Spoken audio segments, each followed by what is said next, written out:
네, 한반도 상황이 여러 가지 긴박한 상황이기 때문에 오늘 긴급 대표단 회의를 개최하고 이와 관련된 입장을 좀 말씀을 드리겠습니다. 윤석열 정부는 선제적으로 강경 대결에 악순환을 끊고 예측되는 참사를 막아야 합니다. 그제 북한이 발사한 미사일이 속초 앞 공해상에 떨어졌습니다. 한국전쟁 이후 최초로 NLL 이남에 2개 미사일이 떨어진 것입니다. 이에 우리 정부는 NLL 이북 공해상에 공대지 미사일 3발을 발사하는 맞대응을 했습니다. 북한은 다시 ICBM 화성 17형을 발사했습니다. 우리 정부는 또다시 한미연합훈련 연장을 발표합니다. 일촉즉발의 상황에 온 국민을 불안으로 몰아넣는 강대강 대결이 쉼없이 진행되고 있습니다. 이태원 참사로 우리 국민들이 참담한 애도의 시간을 보내는 가운데 벌어진 북한 미사일 공격에 개탄을 금할 수 없습니다. 그러나 이번 북한의 행동은 마른 하늘의 날벼락 같은 것은 아니었습니다. 최근 북한은 한미 연합훈련에 대해 예전과 달리 비판 성명에 그치는 것이 아니라 각종 미사일 발사 등으로 힘을 과시하며 맞대응한 바가 있습니다. 10월 31일부터 시행되는 비질런트 스톰에 대해서도 맞대응이 뻔히 예상되었습니다. 31일 당일 북한은 외무성 대변인 담화에서 엄중한 군사적 도발을 가해오는 경우 보다 강화된 다음 단계 조치를 고려하게 될 것이라고 경고했습니다. 그런데도 한미 당국은 예정된 훈련이라며 강행했습니다. 꼬리에 꼬리를 물듯 한미 당국과 북한이 상대가 힘을 과시한다면 그것을 빌미로 마치 자신이 더 힘이 세다는 것을 보여주는 듯 강경 대응을 하고 이것에 더 강한 상대의 대응을 불러오는 악순환이 벌어지고 있는 것입니다. 이런 강경 대응의 악순환에 대해서 계속 경고음이 울리고 있습니다. 이대로 악순환이 상승작용한다면 연평도에서와 같은 국지적 충돌이 벌어질지도 모를 일입니다. 북한 당국이 7차 핵실험을 강행하고 이에 대해 대응해서 미국의 핵 항공모함, 핵 폭격기와 핵 잠수함 등 대규모 전략 자산이 전개될 가능성도 있습니다. 그 경우 중국과 러시아의 반발은 불을 보듯 뻔합니다. 그렇지 않아도 미중 간 전략적 경쟁이 심해지고 우크라이나 전쟁 등으로 갈등이 심해지고 있는데 한미일대, 북중러의 진영 간 대결 구도가 다시 형성될 수도 있습니다. 그 경우 탈냉전 이후 북방정책을 통해 누려왔던 외교 안보적 이익은 다 사라질 것입니다. 가뜩이나 삼고로 어려운 민생은 더욱 도탄에 빠지고 막대한 무역 적자를 낳고 있는 한국 경제는 외환위기 이후 최대 위기로 몰릴 수 있습니다. 한국에게 심각한 결과를 초래할 외교, 안보, 경제적 참사입니다. 이태원 참사는 위험을 감지한 시민들의 사전 경고와 대처 호소에 당국이 제대로 반응했다면 충분히 막을 수 있는 참사였습니다. 막을 수 있는 참사를 막지 못한 무능은 이태원으로 붙여야 합니다. 강력히 호소합니다.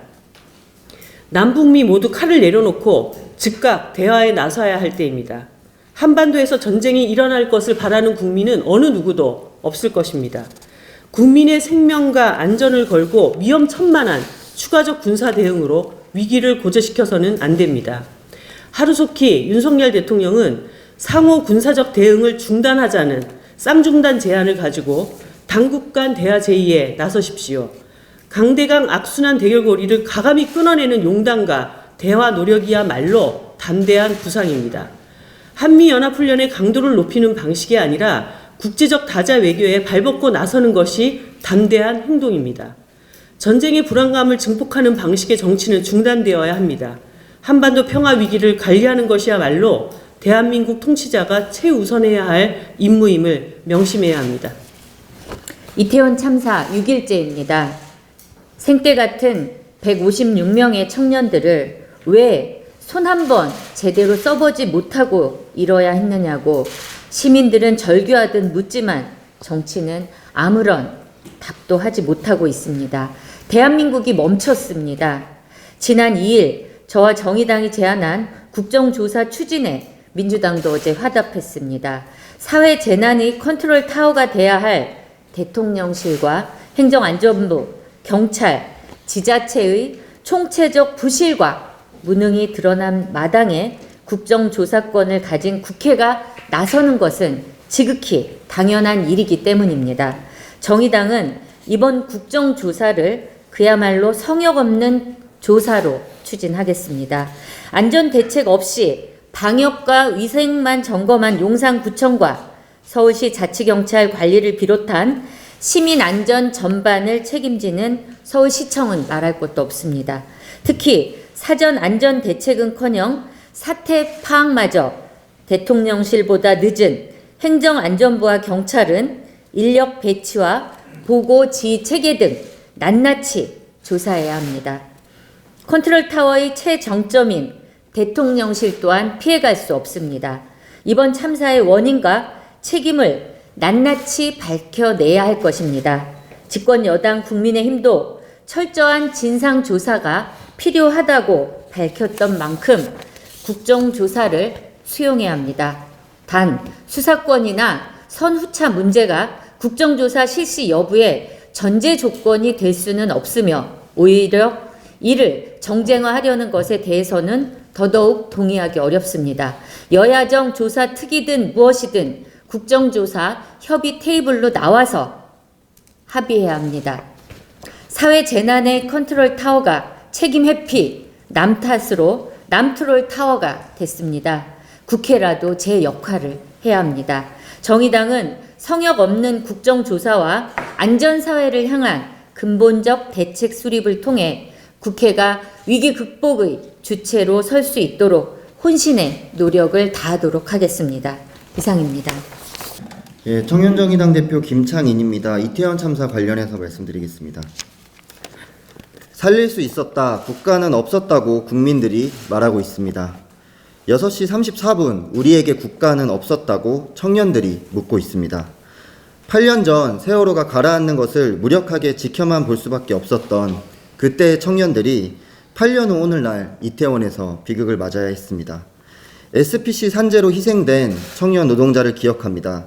김용균과 구의역 김군을 기억합니다. 강남역과 신당역 여성들의 죽음을 기억합니다. 2022년 대한민국에서 청년들은 살아가는 것이 아니라 살아남아야 합니다. 국가도 사회도 책임을 회피하고 있기 때문입니다. 이 땅의 정치를 되돌아봅니다. 대통령은 야당의 의혹이 불거질 때만 지지율을 챙길 수 있고 제1야당은 대통령과 여당이 삽질하기만을 고대하고 있습니다. 156명의 청년들이 희생된 현실에서 국무총리는 외신기자 간담회에서 웃으며 농담을 하고 공공기관들은 서로 책임을 떠넘기고 있습니다. 누구는 검수완박 탓이라고 하고 다른 누구는 청와대 이전 탓이라고 하면서 정치 공방에 매몰되어 있습니다. 이렇게 정치가 제 역할을 포기하는 동안 청년들이 죽었습니다.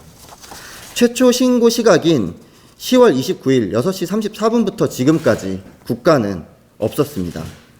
지난 11월 2일부터 청년들이 이태원으로 모이기 시작했습니다. 11월 5일 토요일 2시에는 이태원역에서 용산 집무실까지 국화행진을 진행할 예정입니다.